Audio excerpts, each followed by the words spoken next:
Hi, and welcome to the AteTips podcast, a space for real stories, honest conversations, and things we wish to hear out loud. Before we begin, a gentle reminder some topics we talk about here can feel heavy or emotional. Please always take care of yourself first. If anything becomes too much, it's okay to pause, skip an episode, or step away. Your well being matters more than any type of content. You're safe here, and you're not alone. Ready, ka na? Let's begin. Hi, everybody. It is, I don't know when I will be posting this, but please know that in the past few hours that I have been recording, I've been crying so much. As in, parang kailangan ko magpagpag ng malala. Kasi yung first episodes ko, parang yung mga una kong na-record, hindi siya nag-focus. And it's my first time actually using a camera for the podcast. So I'm also learning as I go. But you always need to go through mistakes if you want to get the hang of it. And I'm going through those mistakes right now. And as with all things, I cry first before I learn. And that's a normal type of way of coping.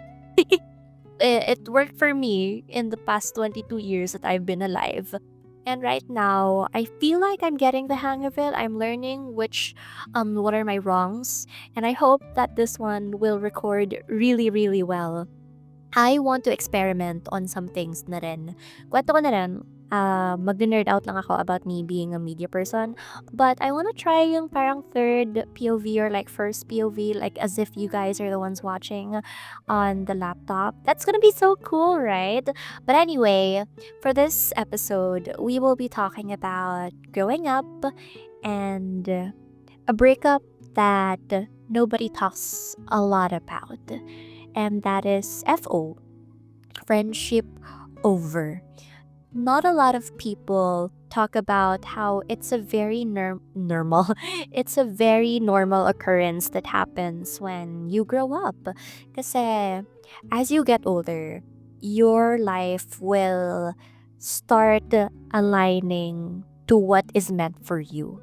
And what I mean by that, if you start aligning yourself to what is meant for you, life will do its magic of removing the people who will not help you get to where you should be.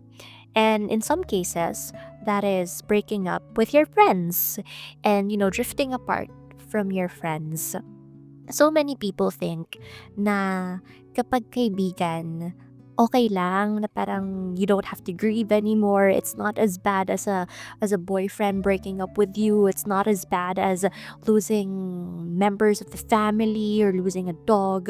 I'm here to tell you that friendship breakups are equally as painful because that person did an impactful thing in your life or in the person's life that losing them also equates to the process of grieving.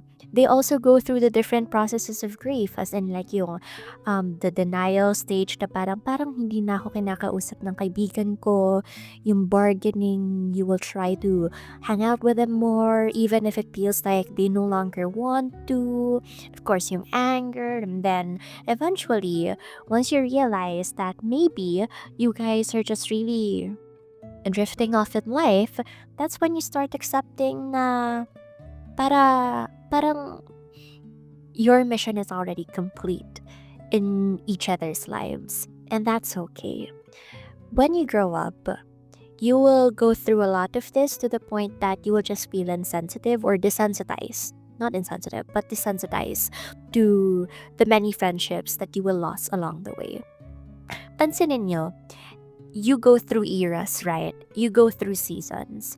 Meron kang grade school era, meron kang high school era, tapos college, and then when you work na, tapos when, I don't know, when you go through this place, when you live in this place, you will really meet your people if you go through those stages of life. But there will be people who will start disaligning with you once you get away or once you start moving away from their lives. And that's okay too. Pero allow me na rin to tell you the different signs that perhaps a friendship is about to end or a friendship needs to end. The first one, of course, is kapag they don't make an effort to keep you in their life. As I said, diba, we have different eras, we go through different seasons, and it takes a lot of intentionality for you to keep the people in your life. Kaya nga some people, kahit na magkakalayo na or hindi na tugma yung mga schedules nila, sila pa rin yung nagkukusang, uy tara let's hang, uy kain naman tayo minsan, or sila yung nag-e-effort na mag-heart sa stories or yung magko-comment kasi these people were once your constants. So a part of you is in them in the same way that a part of them is in you. Yung mga antics mo, yung paraan mo ng pagsasalita, yung mga kinagustuhan mo. Sir, perhaps it was also something that they like, that because you guys were really close, nagustuhan mo rin. Kwento ko na lang sa inyo, but I used to have this best friend in grade school who loved to read. As in, basa siya ng basa ng basa ng basa. And she was an absolute nerd. So, since I wanted to be close to her and I wanted to parang makisabay ba sa mga kung ano yung mga gusto niya, ang ginawa ko, I started reading the books that she was reading. In fact, I didn't tell her that I was reading the books that she was reading. So parang ayun, nagkasundo na kami, ganyan, ganyan, ganyan. We drifted apart, that's true. But never na nawala sa akin yung hilig ko magbasa. And it's because of her. Magic na lang kasi ngayon na college, magka-campus kami, magka-college kami, magka-department kami. So we became best friends again. So parang nag-realign ulit kami sa buhay namin. It's a beautiful thing. So every now and then I would tell her na, oh, it's because of you.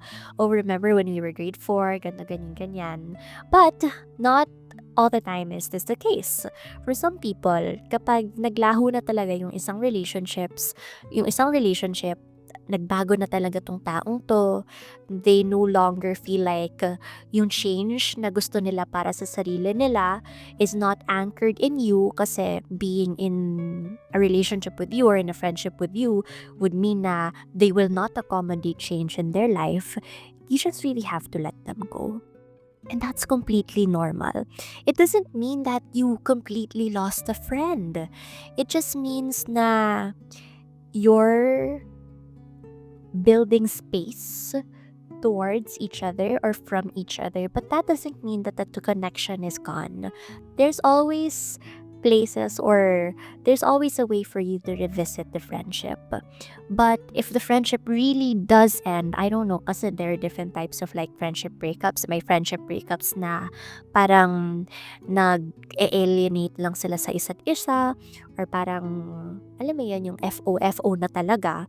Then if it's FO, you have to respect their decision that they want to enter a new phase in their life where you are no longer around. But that doesn't mean it's bad. Pero kasi the way society frames it, kapag friendship, alam mo yun, it doesn't always have closure. So many people talk about relationship breakups like they know the step 1, step 2, step 3. They go through like the stages that you will go through kapag relationship breakup or like love, romantic breakup. Pero kapag friendships kasi, nangyayari lang talaga siya ng kusa. In fact, sometimes wala nga talagang signs eh. It just happens. Mapapansin mo na lang na they start hanging out more in a different group or napapansin mo na hindi na kayo nag-uusap about the same things. Nagbabago talaga sila na in front of your eyes. And it's really a matter of whether sasabayan mo yung pagbabago nila or you will also respect your own timeline and change whenever you want to. And I'm not saying na kailangan baguhin mo palagi yung sarili mo para lang makisabay ka sa pagbabago ng kaibigan mo. No. If you feel like it's not yet your time, let your friend change. Kasi perhaps oras na rin nila. Kapag hindi ka pa ready, let yourself be. Let yourself stay in the season that you are in now because perhaps you haven't learned your lessons yet. And it just so happened that your friend has and they're ready to move on to the next stage. It doesn't mean that you are you're being behind and they're getting ahead. It just so happens na, ang daming it just so happens na, maybe mas marami ka lang kailangan matutunan. Maybe kailangan niyang mag-advance sa level na yon kasi mas marami siyang kailangang matutunan sa level na yon. And you have to respect that. They will respect you for not forcing you to join them and recognizing that it has to end so that they can accommodate new things. In the same way that you can accommodate new things when something ends too. Kasi the thing about us, when something is being removed in our system, when something ends, when something breaks, ang negative kagad ng connotation natin. Di ba parang the ideas we have of ending, I mean, we call it break up or like friendship over. It's sad. It's already so sad. But it doesn't mean that it's completely sad. Minsan, we need to see it in a different perspective. As I always say, there's always a different way to see things naman. Lalo na kapag sobrang sakit na ng nararamdaman natin or when everything around us is very painful already, the best way to confront negativity or painful surroundings or painful sights is to see it in a different light. So if you feel like removing something from you is absolutely painful, think of it na kapag may tinatanggal sa'yo, pwede tong palitan ng mas makakabuti sa'yo or mas para sa'yo. And who knows, maybe in the future, mag-realign ulit kayo ng kaibigan mo and you can be best friends again. And it would be even more beautiful kasi may pinagsamahan na talaga kayo. Some people kasi, parang kailangan nilang dumistansya sa isa't isa for them to realize that they were actually very important in each other's lives. I'm not telling you to apply this in romantic relationships. I'm very pro wag mo nang balikan kapag dating sa romantic relationships.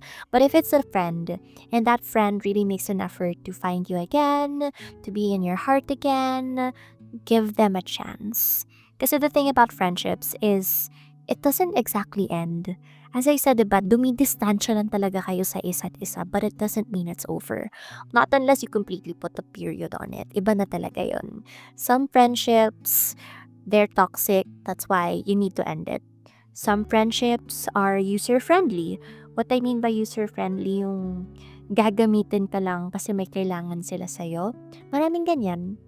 Lalo na kapag habang tumatanda ka na, mas mapapansin mo that friendships are scarce or deep friendships are very difficult to find because once people have found their people, everyone else will just be they will think that their conversations or relationships outside of the people that they've already found are negotiable or hindi naman negotiable, pero professional na. In fact, there's a better word for it, transactional. There, kapag nahanap na nila yung mga people for them, their council of love, tapos hindi na sila mag-a-accommodate pa ng bago. Anything outside of their council of love, transactional na. Dapat professional na. And mahirap na yun. But sometimes, you can always revisit the friends that you've had then. May pinagsamahan na kayo, so why not rekindle it? Ito talaga dapat nag-a-apply yung, and now we're starting over again. Yun. Pwede yun. Pwede yun.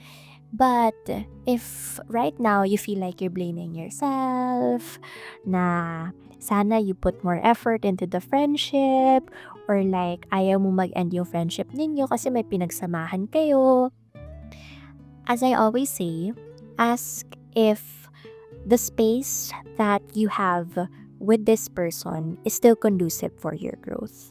If hindi na, then accept the things for what they are. And if you feel like kaya mo pa siyang baguhin or kaya mo pa siyang madaan sa masinsinang pakikipag-usap, then go. Do it. May pinagsamahan kayo. Use the friendship card really here. And ask that they see you for you and that they will respect your bravery in talking to them. Kapag they can't see it in a good light, let them be. Let the seasons go as they are. And let your time go as it should be. Oh no, someone's calling. Wait, please don't call me. I'm recording. Okay, there. I'm so sorry, but I guess that's my sign na rin to end the episode. If you want to talk more about friendships and FOs, as I said, I'm always here for you. So wherever you may be, I hope you are safe. If it's morning, good morning, and if it's night, I hope you and your thoughts are sound. Bye. Hi, this is your online at the river. Thank you so much for being here. If you feel called to, you can rate the podcast, follow, or share your thoughts online. No pressure, just gratitude. Take care of yourself and see you at the next one. Bye.